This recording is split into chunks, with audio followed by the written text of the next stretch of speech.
Hello, this is the Global Empowerment Team. We are live and back at you, and thank you for taking the time out this Sunday to step in and listen with us today as we discuss some information that's going to be a little different and fun.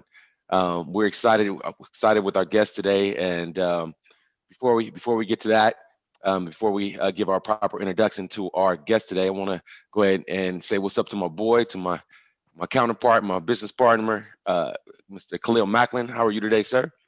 I'm doing well, man. It's a beautiful Sunday.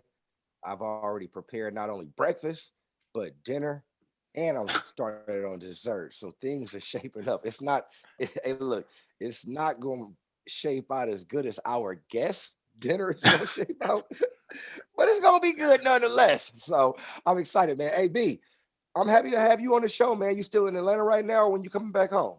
Yeah, I actually fly back out tomorrow. Okay, okay.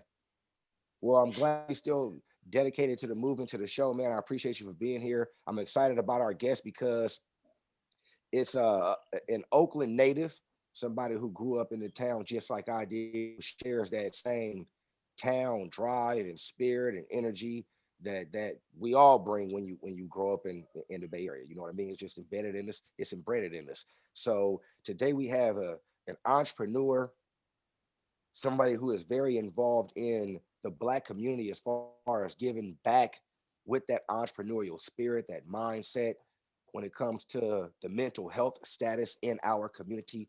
He is the 2019 Chop champion. He was on Chopped in one of the episodes. He's a Chop champion. He returned on Chopped as well on episodes where only the champions competed.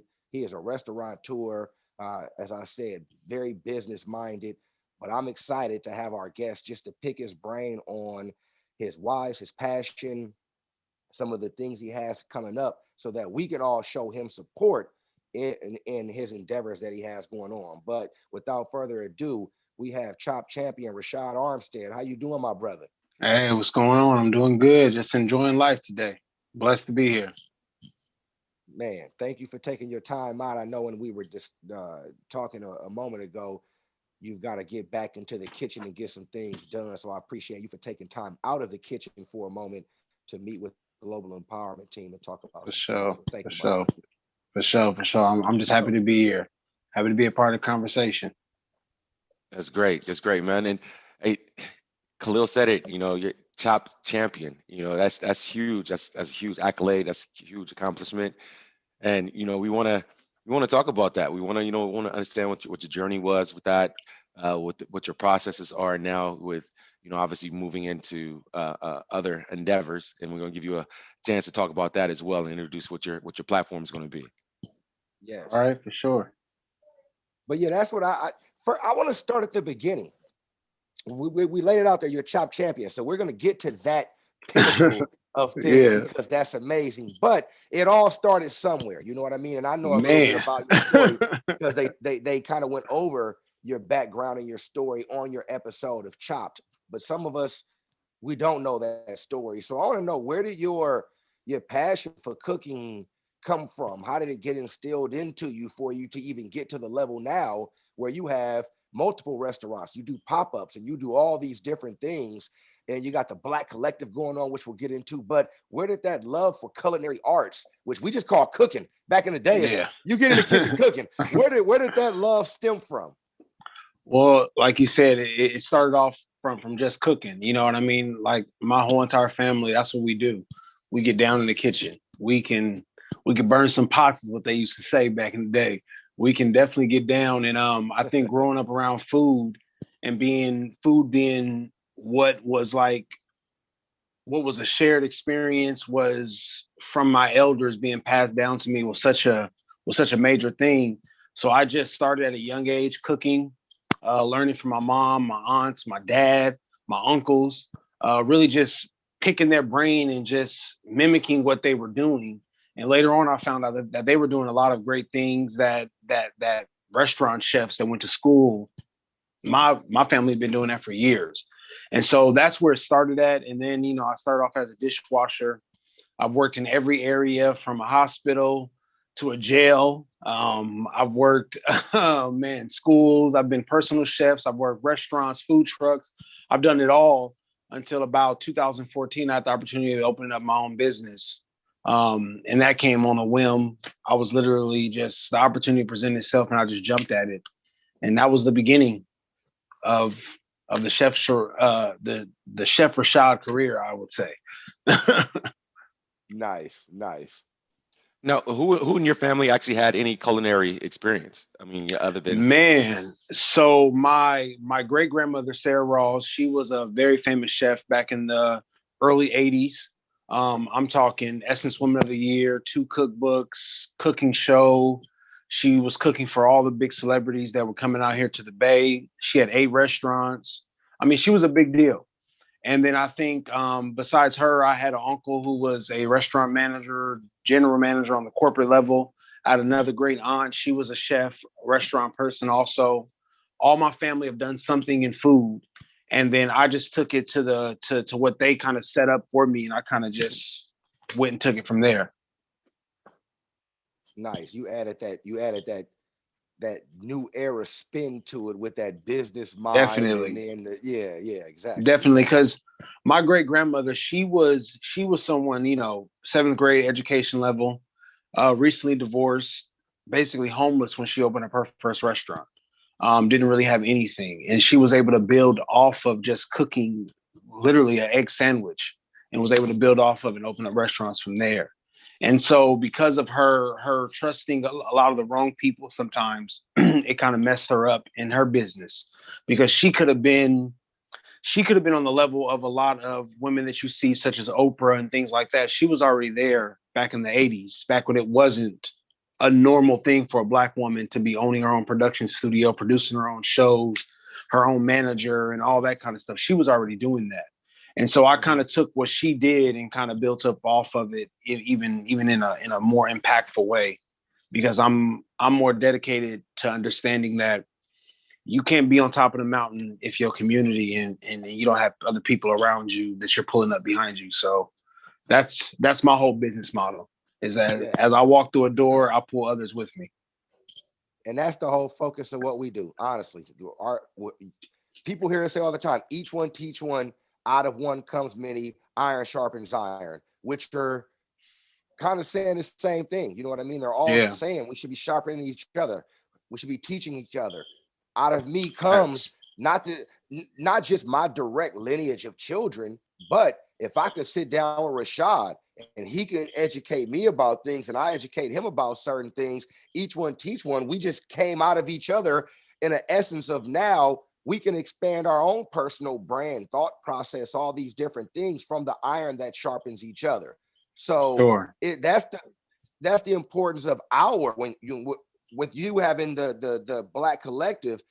That's kind of our collective. That's the purpose of your collective. That's the purpose of these groups, is to then bring different mindsets, different levels of acumen in different fields, different industries, different genres. And how can we then make the biggest impact on our community moving forward?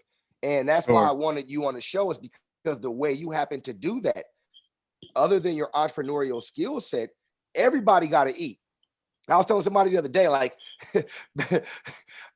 back in the day, you'd have like, well, I cooked a meal an hour, like I made breakfast earlier. My kids are looking at me like, well, but it's lunch. I got to eat again. You know what I mean? And you make lunch and they're like, it's dinner time. It's like, well, I made lunch. Well, yeah, but it's dinner. Everybody got to eat.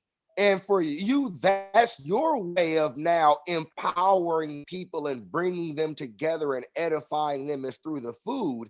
And you had a great role model in grandma who was already business driven with her mindset and ahead of time, which makes perfect sense with where you're at right now and the different expansion that you're doing.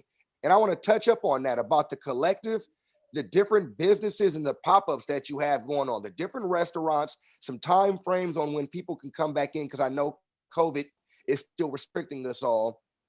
Some of the pop-ups maybe that you have planned or we're doing or whatever it is, and what's the collective all about, how you came about doing it, and how can others maybe get involved in that as well? Sure. So I founded Black Food Collective back in 2017. Our very first event was Afrotech. And literally, I didn't even have a business at that moment as far as a collective. I didn't have a name or nothing. I just heard that they were coming to San Francisco. And I said, why don't I send them an email and say, hey, I got this group of food truck owners and food businesses together, and let me come there and do all your food at your event. They hit me back. I sent out a proposal. They liked it. And literally, that's how we started Black Food Collective. And since then, we have probably made black businesses collectively from 2007 until now, anywhere between $200 to $250,000, and that's money that we've put in the hands of Black businesses.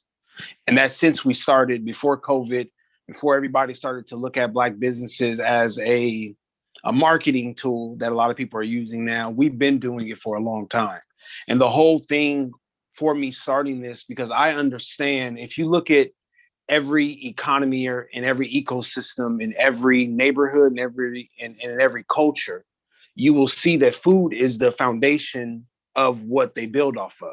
If you go talk to a Chinese woman, which I know one that owns a lot of property in Oakland, they all say, open up restaurants and open up grocery stores, because that's where people have to always eat no matter what. And sometimes in the Black community, we forget about that part.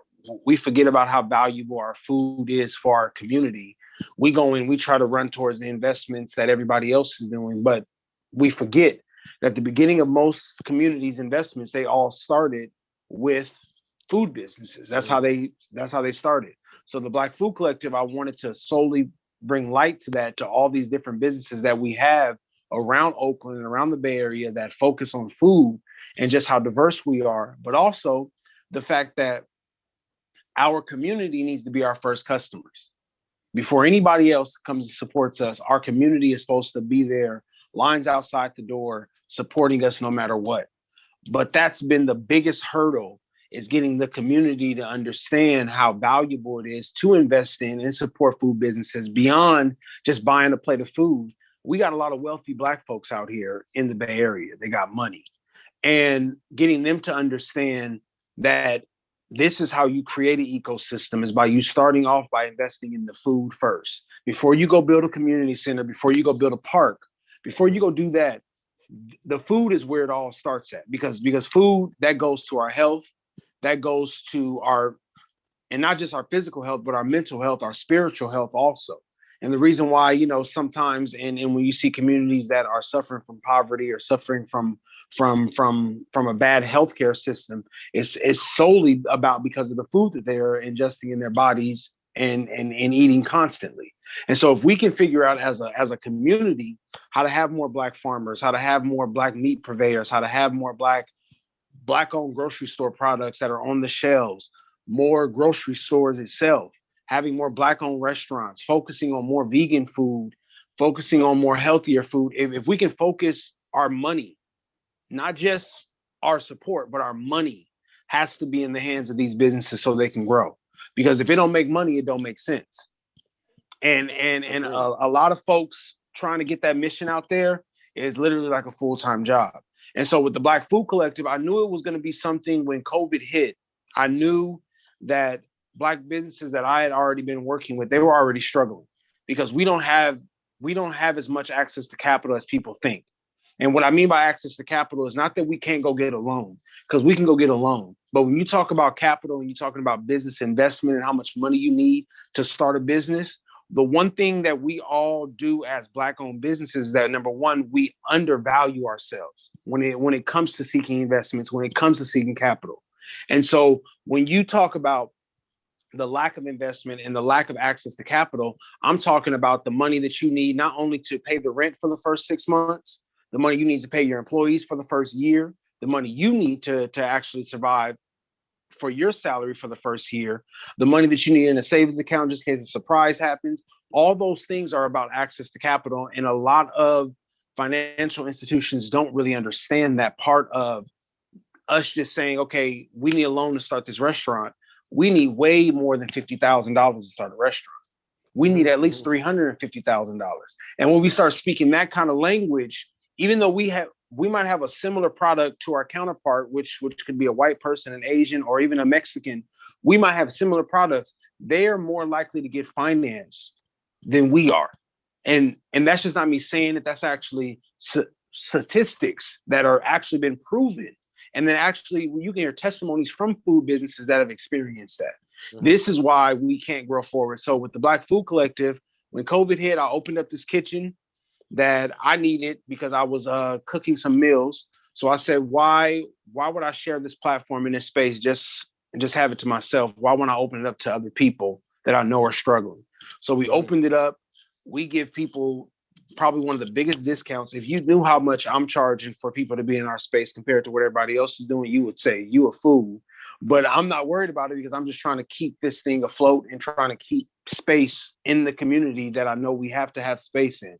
So now the Black Food Collective has merged into becoming an investment company where we want to invest money into these Black food businesses to get them either restaurants, food trucks, get their products on the shelves, get their products to customers, direct to consumer, or even, apps and everything surrounded around food. The Black Food Collective wants to invest money into them, but not just giving them money and saying, here's a check, but we want to actually help them grow strategically until they're ready to just fly on their own. That is a beautiful concept, man, because you're right. As you're breaking it down, it makes so much sense. No economy is sustainable without food. That's period, point blank. As you said, you can't come in and start building infrastructure as far as let's put an airport here, let's put a church here, let's put a community center here, let's put a high school here, the elementary school here. All those entities need to eat at some point in time. And if you don't have that food structured properly, then the community is going to crumble. Sure. So you bring up a great point in the sense that you want to make sure that structure is set, especially when it comes to our community, because it's essential, not only for, as you mentioned, Benny, everybody who's watching our show knows, but my growth process is I'm pescatarian the first 3 months of this year, which I'm successfully doing. Haven't missed meat. I'm still making my kids bacon sandwiches and it's smelling good, but I haven't eaten any, okay? But the next 3 months I'm going pescatarian. Vegetarian, I'm sorry. But the last 3 months, my goal is to go full vegan, in which I plan on going out to, because in certain areas, you can't find vegan restaurants. You can't. I got to go out to Oakland to find some soul food vegan restaurants where it's going to be somebody that cooks kind of like I grew up cooking, but they're going to throw some vegan feel to it to where I'm still eating a lot healthier, which is my ultimate goal. So to hear you talk about that and to know the collective is on that, but it's bigger than just the food, as you said, because that's not only is it essential for our sustainability, it's also an industry in which people make money. It's $1 billion industry. So why should we not then take part of the profits and the proceeds that are being made in that particular industry, especially within our own community? So to know that there's something out there for us is amazing. And to know that you're part of that and leading that. How though can someone either, number one, where do I find you if I want to become an investor, if I want to see this thing moving forward and I want to start putting some money as far as back into my own community? Or number two, I'm a restaurant and maybe I need, like you said, some of that guidance and some of that tutelage and some of that, how do I fill out these paperworks? What are some of the things, like you mentioned? Some people go into it blindly thinking, all right, I'm gonna start this food truck. It's gonna cost me $12,000 to start the food truck. And maybe I'm thinking $5,000 for maintenance. And they're thinking $25,000 without seeing the bigger picture of, no, I got to get food. I got to get insurance. Maybe I got to get somebody for a separate shift to help me out with this thing. Maybe I got to remodel it. What's the upkeep on it? What's the insurance? All these different things that now go into it. We're looking at probably for a simple food truck, $100,000, maybe more. And to know that there's a group that educates me about that process is great. So where would I be able to get a hold of you on either front? So you can always contact us at blackfoodcollective.com. That's the best way to reach out through email. You can put in there to become a member. And one of the things that's different about what I'm doing is that we don't charge people for our services. I'm somebody that I refuse to, you know how they say the game is never told, but it's sold. I think that's how the slang goes. But the funny thing is that we always give our game away free to other people. but we always want to sell it to each other. So for me, I got so much game. Because I have closed 2 restaurants. I have had a food truck and then I stopped doing it. I've been doing catering now for the past 7 years now, this year. And I have so much knowledge on, because I made the mistakes. I've dropped the ball so many times, and I have so much knowledge to where I want to give it back to people at no cost, because seeing other people that look like me grow, it makes me feel better. Yeah. Because I understand that it's not just an investment in me, but when I leave from this earth, I want to be able to leave this earth better than it was when I came here. And so if they go to blackfoodcollective.com, that's the best way to reach us. You can email us. You can also send a message through the website. And then our Instagram and Facebook is Black Food Collective, where we'll be posting all of our pop-up events. And then, like I said, hit me up. I'm somebody, even if you have an idea of a restaurant and you want to see it happen, hit me up and talk to me, because I'm somebody that I'm open to it. But I always tell people, the one thing that I always say about when I give help or when I help somebody else out, the way that I determine if you really want to do it is if you're doing it. If you're waiting for anybody to give you the okay, if you're waiting to have everything that you think you need in order to move forward, it shows me that you're not really ready yet. Because this entrepreneurial lifestyle, either you're going to do it or you're not. Yep. It's kind of up to you. And I'm somebody that I'm not going to come in there and drive the car for you. I'm going to sit on the passenger side and read you the directions. But you got to get behind the wheel and drive. Man, I love your mindset, because we are of like mind in the sense that we're not trying to. I tell people all the time, like, I had a guy who, after our last show, he texted me, how much you charge me to sit down? I told him, nothing, my brother. Like, for me, money's gonna come. I'm doing things for money. You don't have to worry about that.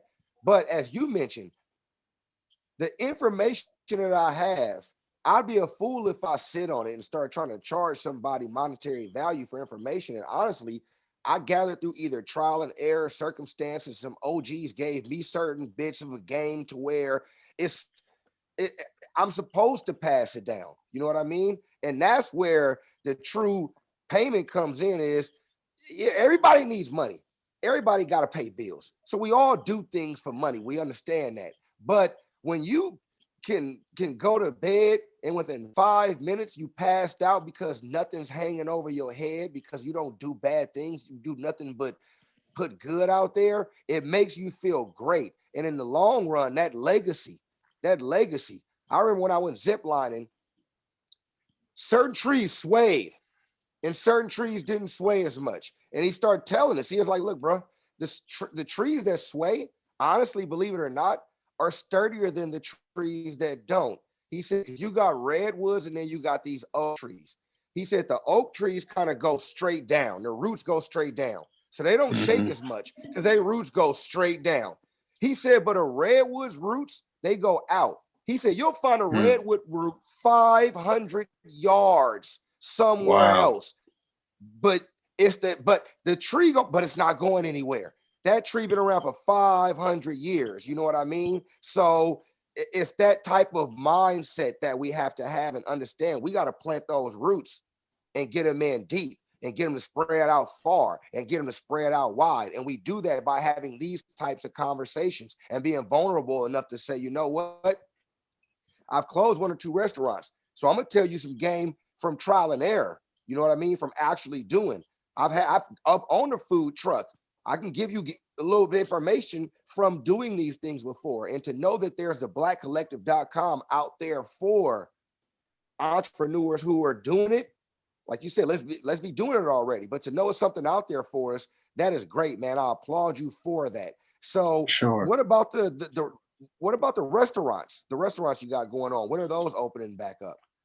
So, I tell everybody that, since Chop hit, I was going through a lot of my personal life, and I ended up having to close all those restaurants because lack of capital.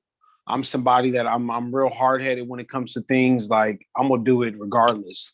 If I'm on my last 2 pennies, I'm gonna get it going. And so I closed both restaurants, and I took some time to get my mental and my spiritual together because, like I said, I was going through a lot. And now where I am now, it's time to relaunch both of these restaurants, and now they're a little bit more intentional. So now we're going to relaunch them real soon, hopefully by May of this year. We're working on locations for both right now. I'm just trying to make sure that they work. But one of the main things is that we're creating brands, both Grammys and Crave Barbecue. Those brands are going to represent me and where I come from even more. That's how whenever I create a recipe or food, I always go back to my grandmother, my grandfathers, my uncles, my dads, my moms, all of them to pull out the passion and purpose behind what I do. So I'm just trying to find the right space, and then we're definitely going to be back open real soon, and going to be even greater than what it was before. Believe it.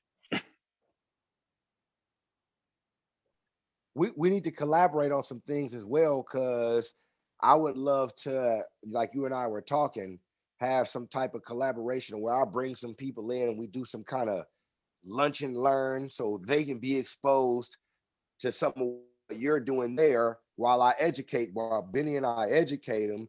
And then some people can be exposed to what we're doing while they come there and enjoy your food, vice versa. For sure. So for sure. But that that to me, when I hear the collective, it goes that deep.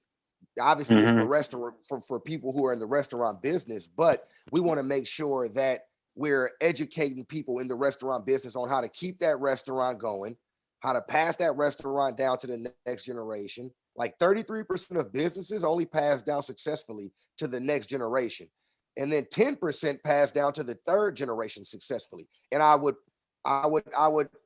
like to throw in that in our community, those numbers are probably significantly less than what the average are. You know what I mean? It might be 0.5. It might be 0.5%. There you go. So to be able to have this kind of discourse through the collective and say, you know what, not only are we doing this, but we're educating people about how to keep these restaurants going, how to build your network, how to do things through social media, how to do this, that, and the other, all the things that are entailed, how to budget, how to hire the right staff, HR, what's this thing look like? How do we offer benefits to now make sure we're hiring the right staff and ensure we're bringing the right people to the forefront? So the collective is amazing, man. What other things do you? And real quick, I want to go back to what you just said about that passing on the wealth piece, because that's probably one of the most important things that I think that a lot of people miss. If you look at Oakland right now and you look at, let's say, the 70s all the way to the early 90s, how many Black-owned restaurants that existed out here. There was tons of them. And if you think about, crack hit in the 80s, a lot of those parents that own those restaurants were passing down their restaurant to their kids most of them were addicted to drugs, and they ended up stopping a lot of them from passing on. And then you had the ones that made it through. They ended up, after Big Mama died, they ended up closing a restaurant or it didn't work. And so all of Big Mama's and Grandpa's, what's that restaurant that used to be over on Shattuck? I think it was called Dorsey's Locker. Yeah. Yeah. So that right there, that was I remember when they were trying to keep it open. And then I remember when it sold to somebody, they tore the building down to build a development. And now it's just literally bare ground right now. So just imagine if a Black investor thought about, this is an historic Black-owned restaurant right here.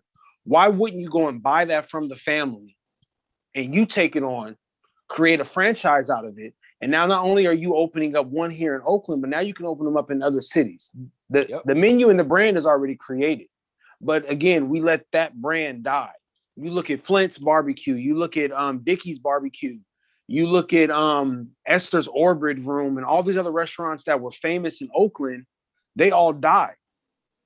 And we're the only community that will let businesses that were pillars in our communities die. Because if you look at the Asian community, and you look at the Italian, the Jewish communities, they usually pass businesses not just to the family, but they what is it called? They rotate businesses within the community. So if you can't keep your business, you would call me and say, hey, I'm trying to sell my business. Do you know anybody that will buy it? I would connect you with somebody that will buy your business from you, and it will keep on going. And then that's how you create generational wealth that does not stop, because you're rotating those businesses within the community instead of saying, I want to pass them down to to my granddaughter or my son. Maybe your granddaughter and your son can't hold on to the restaurant, or maybe they just don't know the business. Why don't you instead, why don't you instead sell the business to somebody else, and then your grandkids or your child can then go invest that money into something that they're passionate about. But at least the legacy that you built does not die with you. And that's what's happening a lot. That's what's happening a lot in multiple facets within our community, which is why, like I said, once again, we wanted the whole purpose. If people go back and look at our 40 to 50 shows, there's been from police chiefs to entrepreneurs to CEOs to actors and comedians to chefs, you know what I mean, to people, songwriters and people who are involved in the music industry, pastors, you name it. Because throughout life with 7 billion people, you fall into one of these types of parameters, you know what I mean?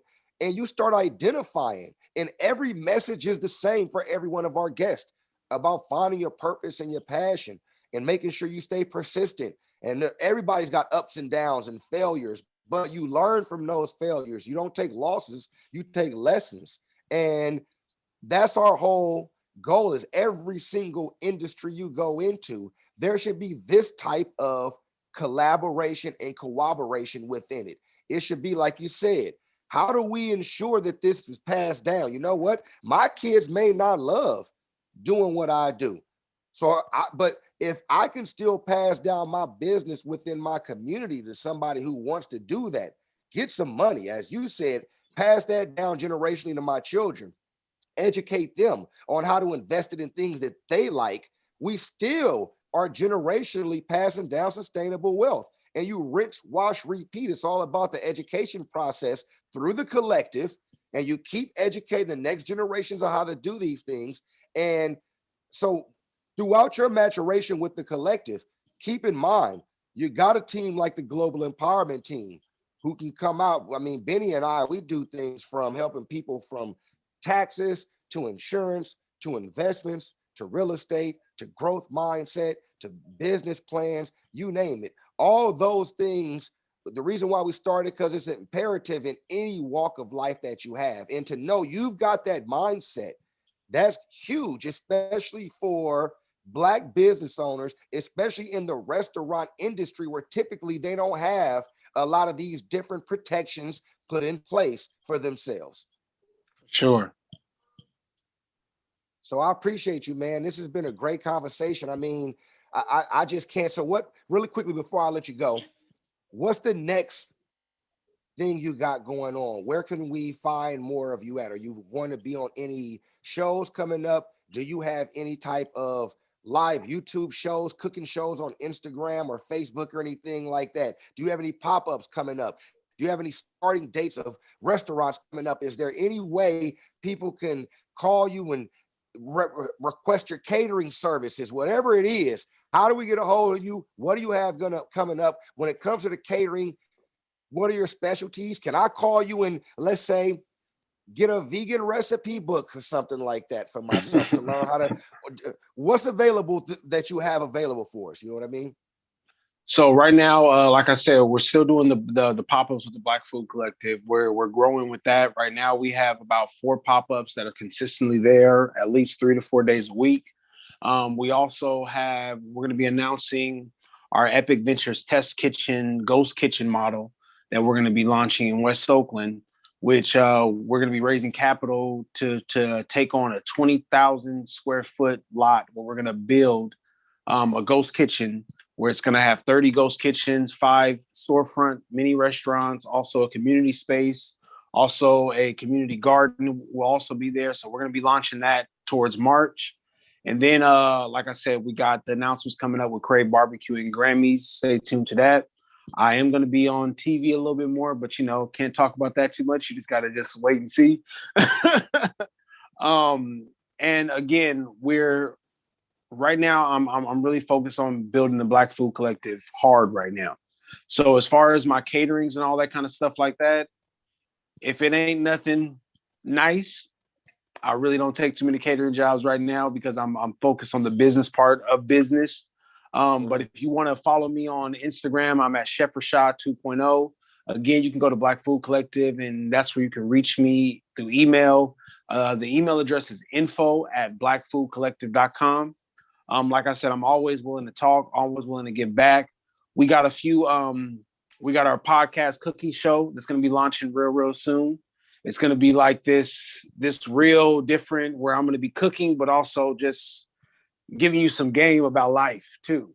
Because I've been through so much in the past 7 years of being an entrepreneur that I mean, I got to give it out to people about just everything, from relationships to just mental health to staying strong in this entrepreneurial lifestyle.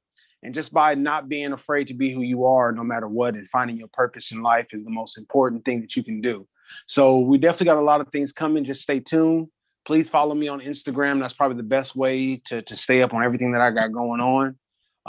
Yeah, I think that's pretty much it. I appreciate you, man. We first of all, we got to have you back on again and For do sure. our own little cooking segment and For talk sure. about mental health. I think is very important and overlooked and frowned upon in our community, and it's Yeah. terrible that it's looked at that way. So I'm glad you are an advocate and a proponent for mental health awareness, because it's super important. But people, please follow Rashad, man. Go to the Black Collective and let's support our Black-owned businesses and restaurants. And as Rashad said, not just on, oh, I go there once a week tip. That's cool. But let's figure out how we can be investors. We always talk about having that mindset shift. And we need to invest in our community. It's not, you got to look at, a lot of the times people look at investments and, oh, he needs capital, like that's going to benefit him. You got to look at it, that's going to benefit you. If you start making investments and putting capital inside certain people's restaurants and dreams and ventures, you do get money back. Return on investment is what they call that, ROI. It's called a passive income. So a lot of the times we need to be looking into these type of ventures, especially as Black people, supporting other Black businesses that are doing great things in the Black community. So please check him out. Hit the thumbs up on the video, hit the like, hit the subscribe button, go to everything Rashad is doing, hit the thumbs up, hit the like, hit the subscribe button. Make sure you follow everything he's doing because it's amazing. Go visit his restaurants, visit the pop-ups through the Black Food Collective, visit the website as well. But we appreciate everybody, especially you, Chop Champion, for taking time out on your Sunday, for coming in and watching us, whether you're watching it later on, whatever it is. I ask all of you guys, share this content, share this information. We try and bring you different stories, different impactful people to impact people in a clear, concise, and compelling way. So thank you, everybody, for tuning in. B, I appreciate you. Can't wait to see you back in California when you make it back. Rashad, we're going to set something up for you to cook for us on the next show or something like that. Sure. I look forward to your continued success and progress, my brother, and I thank you. For sure. I appreciate y'all too. Appreciate y'all. All right, man. Have a wonderful day, my brother. All right. You too.